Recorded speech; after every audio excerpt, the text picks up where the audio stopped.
এই ভিডিওতে দেখাবো অনেক কাঠখড় পুড়িয়ে এই ধরনের বাংলাকে কিভাবে ইংলিশে বলতে হয়। এখানে দেখো, এই যে সেন্টেন্সগুলো এখানে লেখা হয়েছে, প্রত্যেকটা সেন্টেন্সের মধ্যে যে কাঠখড় পুড়িয়ে কথাটা উল্লেখ আছে, এর অর্থ হলো অনেক পরিশ্রম করে। এই অনেক পরিশ্রম করে কথাটাকে আমরা বাংলায় মানে এভরিডে কথাবার্তায় যেভাবে বলি সেটা হলো কাঠখড় পুড়িয়ে। এই অনেক কাঠখড় পুড়িয়েকে ইংলিশে বলতে গেলে তোমাকে একটা ফ্রেজ ইউজ করতে হবে। ফ্রেজটা কি? ফ্রেজটা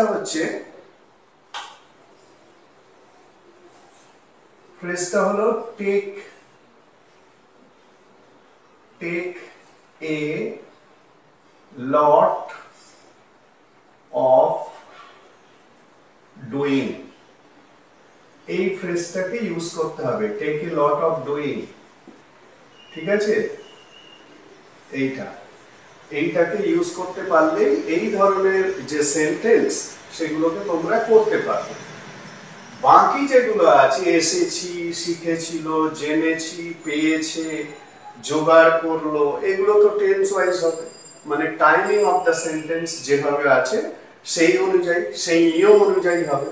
তাহলে ব্যাপারটা এ পর্যন্ত আশা করি ইজি হয়ে গেল যে take a lot of doing এই ফ্রেজটাকে ইউজ করলেই এই অনেক কাঠখড় পুড়িয়ে, আসলে বাংলাগুলো তো আমরা এইভাবে বলি এবং এইভাবে বলাটাকেই যখন ইংরেজিতে ভাবতে যাই তখনই গন্ডগোলটা হয়। তাহলে সেই গন্ডগোলটাকে, সেই না বলতে পারাটাকে তোমাকে সঠিক জায়গায় আসতে গেলে কি করতে হবে? তোমাকে ফ্রেজগুলোকে জানতে হবে। তো যে ফ্রেজটা এখানে ইউজ হবে সেটা হলো take a lot of doing. তাহলে এখানে দেখো, এসেছি মানে আমি আমার কথা বলছি, মানে অনেক কাঠখড় পুড়িয়ে এখানে এসেছি, মানে অনেক অনেক চেষ্টা করে এখানে এসেছি। তাহলে এটা প্রেজেন্ট পারফেক্টে আছে। তাহলে কি হবে? এখানে আরেকটা কথা বলে নি, এখানে দেখো এসেছি কথাটা এখানে পারফেক্টে আছে, কিন্তু আমি যখন সেন্টেন্সটা তৈরি করব তখন কিন্তু এই ফ্রেজটাকে পারফেক্টে কনভার্ট করব, পারফেক্টে নিয়ে আসবো। তার কারণ হচ্ছে সেন্টেন্সটাকে তুমি যদি একটু বাড়িয়ে বা ভেঙে বলতে চাও তাহলে দাঁড়ায় অনেক পরিশ্রম করেছি এখানে আসতে। অনেক পরিশ্রম করেছি এখানে আসতে, প্রত্যেকটাই তাই হবে। অনেক পরিশ্রম করেছিল ও ইংরেজি শিখতে, অনেক পরিশ্রম করেছি আমরা বিষয়টা জানতে, অনেক পরিশ্রম করেছে ও চাকরিটা পেতে, অনেক পরিশ্রম করেছে ওরা প্রমাণ জোগাড় করতে। ঠিক আছে, তো সেই কারণে এই অংশটা, এই যে ফ্রেজটা, এই ফ্রেজটাকে কিন্তু এরপরে বসাতে হবে এবং এটা অবশ্যই এই টেন্স অনুযায়ী, মানে যেহেতু এটা প্রেজেন্ট পারফেক্ট তাহলে প্রেজেন্ট পারফেক্টের নিয়ম অনুসারে আসবে। তাহলে আই হ্যাভ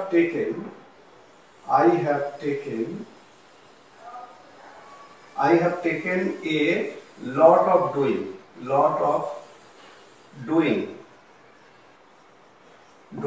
এখানে আসতে টু কাম হেয়ার। বোঝা গেল? তাহলে I have taken a lot of doing to come here. অনেক কাঠখড় পুড়িয়েছি এখানে আসতে। পরেরটা দেখো, অনেক কাঠখড় পুড়িয়ে ও ইংলিশ শিখেছিল, তার মানে একইভাবে হি টুক, যেহেতু সিম্পল পাস্টে আছে তাহলে ফ্রেজটা পাস্ট টেন্স হয়ে যাবে। He took a lot of doing to learn English. ফ্রেজটা জানলেই বাকি যে বিষয়টা সেটা অনেক সহজ হয়ে যায়। সেই ফ্রেজ জানাটাই হচ্ছে আসল কথা। তবে আরেকটা জিনিস সেটা ওই আমি বললাম, যে সেন্টেন্সটা এইভাবে আছে কিন্তু তোমাকে ভাবনাটা অন্যভাবে করে নিতে হবে, কারণ ফ্রেজটাই কিন্তু অ্যাকচুয়ালি টেন্স ওয়াইজ চেঞ্জ হচ্ছে, টাইম ওয়াইজ চেঞ্জ হচ্ছে। অনেক কাঠখড় পুড়িয়ে আমরা বিষয়টা জেনেছি। তাহলে উই হ্যাভ টেকেন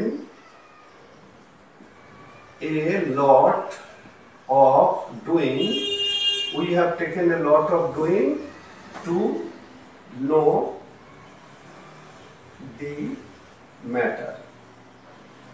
ঠিক আছে, ফ্রেজটাও খুব সহজ ফ্রেজ, মানে বলার ক্ষেত্রে কোনো অসুবিধা হওয়ার কথা নয়, খুবই সহজ phrase. Take a lot of doing, অনেক কাঠখড় পুড়িয়ে ও চাকরিটা পেয়েছে। তাহলে he has taken a lot of doing, he has taken a lot of doing to get the job, চাকরিটা। ঠিক আছে, he has taken a lot of doing to get the job। আশা করি বোঝা যাচ্ছে কিভাবে সেন্টেন্স গুলো তৈরি হচ্ছে। only thing you have to remember, take a lot of doing, মানে এই ফ্রেজটাকে তোমাকে টেন্স ওয়াইজ কিন্তু ইউজ করতে হচ্ছে। এবং যেটা বারবার বলছি, অনেক কাঠখড় পুড়িয়ে এখানে এসেছি মানেই হচ্ছে অনেক পরিশ্রম করেছি এখানে আসতে, এইভাবেই কিন্তু ভাবনাটাকে রাখতে হবে। অনেক কাঠখড় পুড়িয়ে ওরা প্রমাণ জোগাড় করলো, তার মানে দে